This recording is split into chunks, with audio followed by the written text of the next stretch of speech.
শেখ হাসিনার কি নৌকা, ডিপজলের কি নৌকা, মমতাজ আবার কি নৌকা। এবার গাবতলীতে ডিপজলের বিরুদ্ধে স্থানীয় লোকজন বিক্ষোভ মিছিল করছে। তারা অভিযোগ করেছে ডিপজল গাবতলীর কুখ্যাত সন্ত্রাসী এবং চাঁদাবাজ।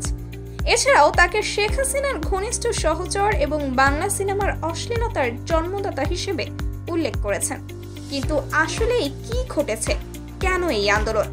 বিক্ষোভকারীরা আরও অভিযোগ করেছেন যে ডিপজল বৈষম্য বিরোধী ছাত্র জনতা আন্দোলনে তার সন্তানদের সম্পৃক্ততার মিথ্যা কথা বলে শহীদদের রক্তকে অসম্মান করেছেন।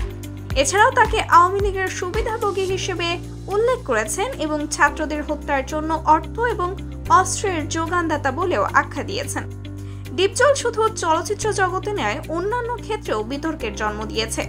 গাবতলীর পশু হাট নিয়ে তার একটা বিতর্কিত আচরণের কথা উঠে এসেছে।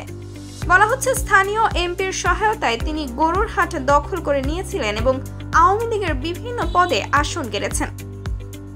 ডিপজলের বিরুদ্ধে আরও একটি অভিযোগ হলো তিনি ঢাকা 14 আসনে আওয়ামী লীগের প্রার্থী পদে কাজ করেছেন। তার ছবি সম্মিলিত পোস্টার এবং ফেস্টুনে ছেয়ে গেছে পুরো এলাকাটি।